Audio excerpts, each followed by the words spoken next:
अमरावती यह शहर बन गया तो ये माहेश्मती को भी पीछे छोड़ देगा। आप इस फोटो को देखो, ये कोई फॉरेन लोकेशन नहीं है और ना ही कोई साईफाई मूवी का सीन है। यह तो आंध्र प्रदेश की नई बनने वाली राजधानी अमरावती का फोटो है। और ये जो शहर का नक्शा देख रहे हैं, ना ये किसी सामान्य इंजीनियर ने बनाया है, ये लंदन और सिंगापुर की बड़ी बड़ी आर्किटेक्चर फर्म ने मिलकर बनाया है। इसका जो एरिया लुसेंट की दिल्ली से इंस्पायर्ड है और कुछ हिस्सा न्यूयॉर्क के सेंट्रल पार्क से इंस्पायर्ड है। जब ये शहर बन जाएगा, पूरे भारत का सबसे मॉडर्न, सबसे हाईटेक और सबसे स्मार्ट शहर होगा और यही होगी आंध्र प्रदेश की नई राजधानी अमरावती। अब आपके मन में आ रहे होंगे बहुत सारे सवाल, जैसे कि आंध्र प्रदेश की राजधानी हैदराबाद है ना, फिर इनको नई कैपिटल की क्या जरूरत है, और इतनी आलीशान, इतनी स्मार्ट, इतनी एडवांस सिटी बनाने का आइडिया आया किसका? 2024 तो आ गया है, तो ये अब तक बनी क्यों नहीं? इसका बजट पहले 50,000 करोड़ था, अब एकदम से 1 लाख करोड़ कैसे हो गया?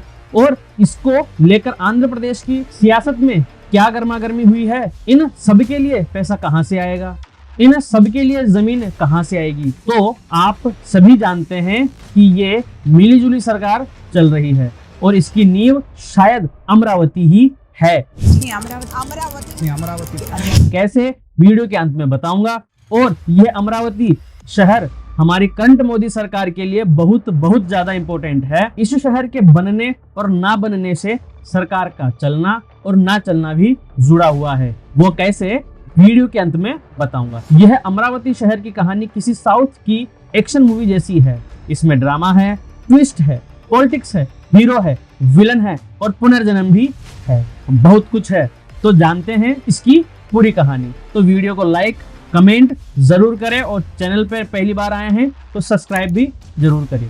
तो चलिए शुरू करते हैं वीडियो। तो सबसे पहले बात करते हैं कि आंध्र प्रदेश को नई राजधानी की जरूरत क्यों पड़ी।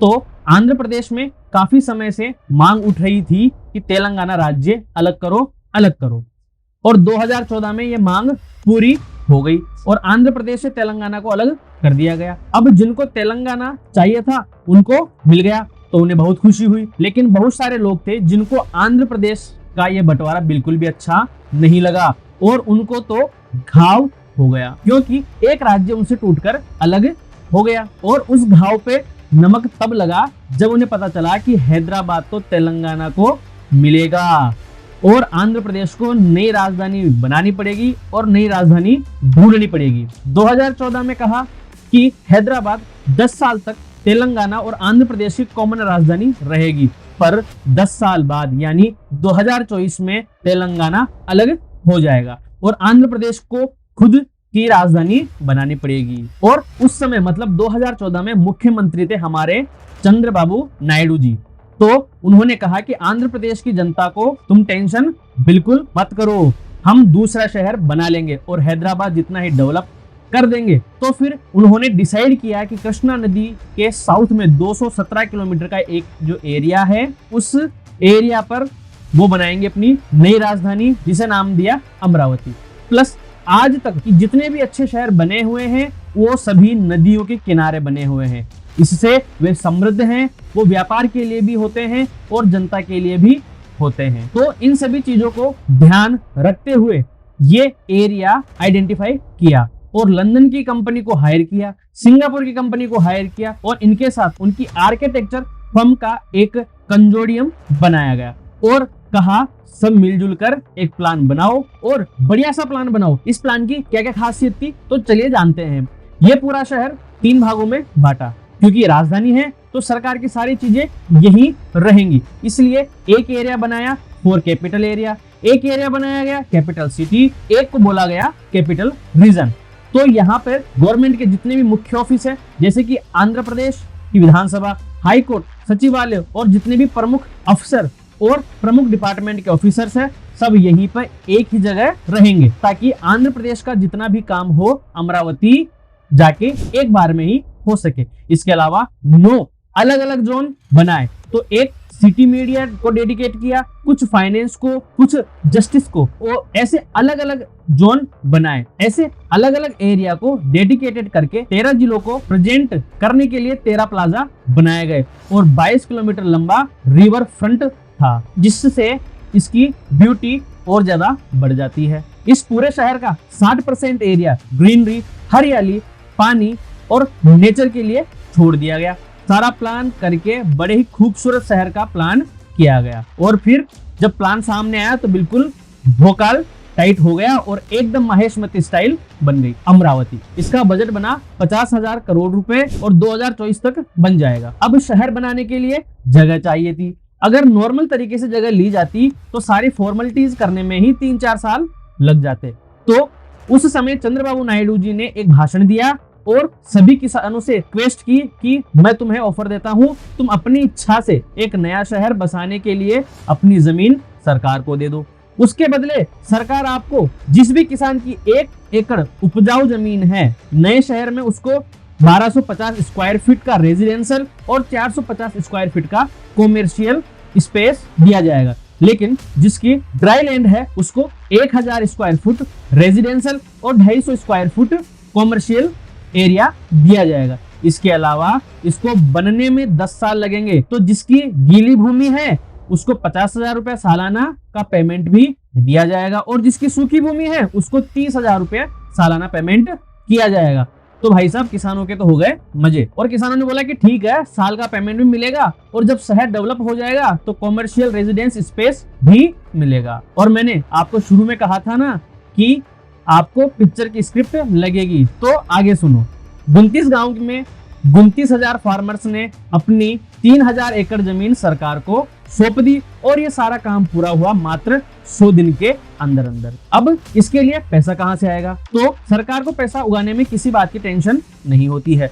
सरकार को तो 10 जगहों से पैसा मिल जाता है। इन्होंने कहां से पैसा लिया मैं आपको बताता हूं। सरकार जब कोई भी काम करती है तो एक नोडल एजेंसी बनाती है और वो नोडल एजेंसी सब जगह से पैसा इकट्ठा करती है और सारा काम का देखरेख करती है और पूरा काम करती है। तो इन्होंने एक नोडल एजेंसी बनाई जिसका नाम रखा Andhra Pradesh capital region development authority. इसका काम था कि 10 साल में सारा पैसा इकट्ठा करे और शहर बना करके दे। इसने 10 साल के बॉन्ड्स रीइश्यू किए 840 करोड़ के। अगर एक तरफ से देखा जाए तो बेसिकली 3800 करोड़ का कर्जा लिया और ये जो बॉन्ड थे मात्र आधे घंटे में ही सब्सक्राइब हो गए। फिर ये लोग वर्ल्ड बैंक के पास गए। वर्ल्ड बैंक ने $300 मिलियन यानी 2,500 करोड़ सेक्शन कर दिए। फिर गए एशिया इंफ्रास्ट्रक्चर बैंक के पास, इन्होंने $200 मिलियन। सिंगापुर बेस्ड कई फर्म्स आई, इन्होंने कहा कि आप इसे बनाओ, हम आपकी मदद करेंगे। इसके अलावा central government, state government, PSU और RBI खुद ऐसा करके कुल 132 ऐसी संस्थाएं हैं जिन्होंने वहां पर लैंड खरीदी, तो उससे भी कुछ पैसा आया।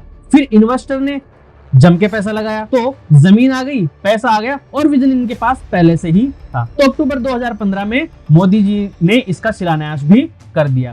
टेम्परेरी विधानसभा बन गई, टेम्परेरी हाई कोर्ट भी बन गया, कई टेम्परेरी बिल्डिंग्स भी स्थापित की गई, कई परमानेंट बिल्डिंग्स भी स्थापित की गई, कुछ बंगले बनना चालू हुए, रोडें बनना चालू हुई। कुल मिलाकर 10,000 करोड़ खर्च हो गए और 2019 तक शहर दिखने भी लगा। लेकिन अब आता है कहानी में ट्विस्ट। 2019 के इलेक्शन हुए और चंद्रबाबू नायडू साहब हार गए और कांग्रेस जीत गई और उनके जो नए मुख्यमंत्री बने जगन रेड्डी, और आते ही बोले कि अमरावती नहीं बनेगी। आप मुझे एक बार कमेंट करके बता दो कि ये जो डिसीजन लिया गया ये सही रहा या गलत रहा।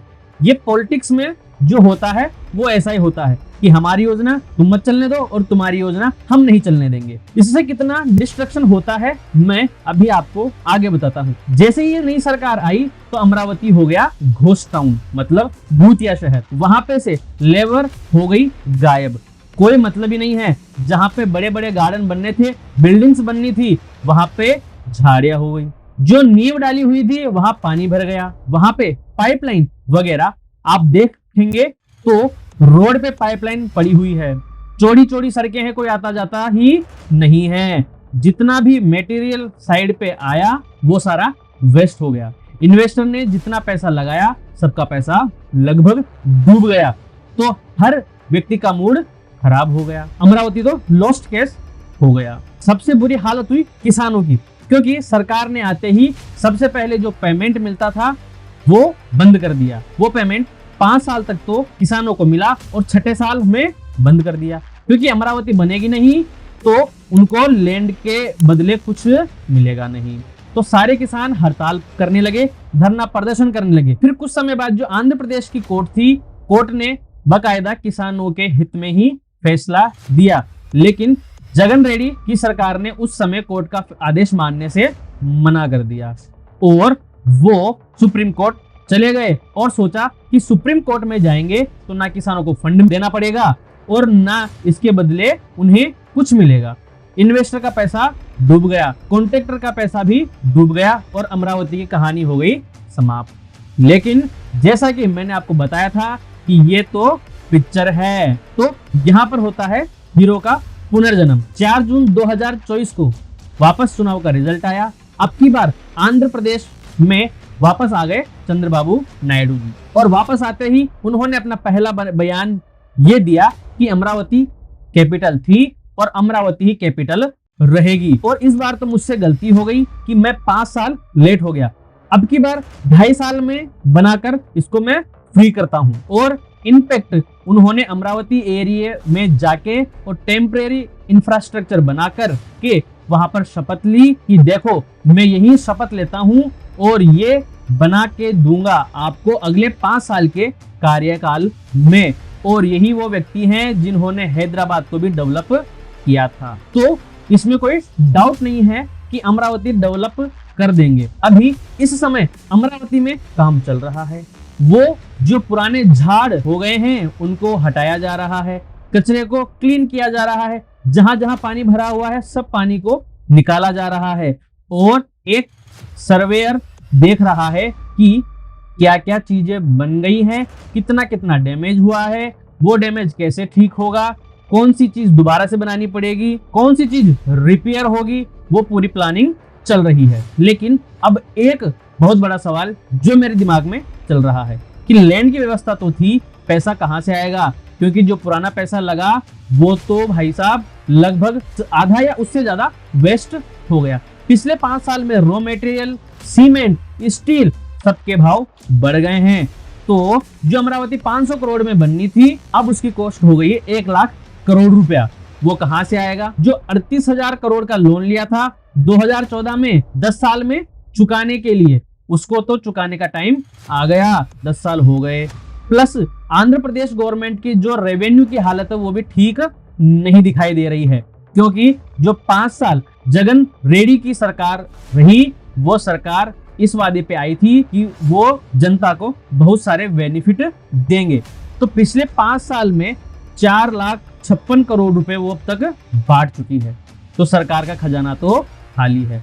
प्लस चंद्रबाबू नायडू जब वापस आए तो यह भी गारंटी दे के आए और कहा कि मैं 6 चीजें करूंगा और उनका सारा खर्च है 1,21,000 करोड़ रुपए। अब क्या करें? तो सरकार कह रही है कि हम प्रयास कर रहे हैं। वो वापस वर्ल्ड बैंक, एशियन बैंक के पास जा रही है और बोल रही है कि हमें लोन दे दो। इन्वेस्टर से वापस कांटेक्ट किए जा रहे हैं। अब यहाँ पे ट्विस्ट आता है और एक सवाल का जवाब मैं आपको दूंगा। आप शुरुआत से अब तक जिसका उत्तर पाने के लिए वेट कर रहे थे कि किस मुद्दे पर चंद्रबाबू नायडू जी इतना पैसा खर्च करके सब कुछ बना देंगे। तो चंद्रबाबू नायडू जी केंद्र सरकार से डिमांड करेंगे हमें कोई विशेष पैकेज चाहिए हमारी राजधानी बनाने के लिए और हमें विशेष सहायता चाहिए। तो अगर नॉर्मल परिस्थिति होती तो मोदी जी देते या नहीं देते अलग बात है, लेकिन अभी है गठबंधन की सरकार तो मोदी जी को देना ही पड़ेगा,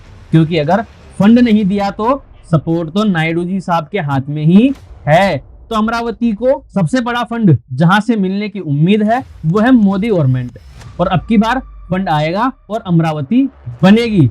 और अब की बार एक्सपर्ट्स का मानना है कि फंड तो मोदी जी रिलीज करेंगे ही। इसकी कहानी में टर्न एंड ट्विस्ट आए हैं, एक इंटरेस्ट बन गया है अमरावती को लेकर के, और मेरा तो स्पेशली है। आपका भी बन गया क्या? कमेंट करके बताओ। और आप मुझे बताओ कि ये सिटी बननी चाहिए या नहीं बननी चाहिए, या इसे 1 लाख करोड़ फंड का क्या होना चाहिए। मोदी जी पैकेज देंगे या नहीं देंगे, पूरा देंगे या कम देंगे, और कम देंगे तो कितनी कितनी किस्तों में देंगे। इस बात पे सरकार गिर सकती है या नहीं गिर सकती, क्या होगा, आपका दिमाग क्या कहता है। इस पिक्चर की एंडिंग कैसी भी हो सकती है, हैप्पी एंडिंग भी और सैड एंडिंग भी। कैसी एंडिंग होगी आपसे जानना चाहते हैं, तो फिर मिलते हैं अगले वीडियो में। तब तक के लिए धन्यवाद।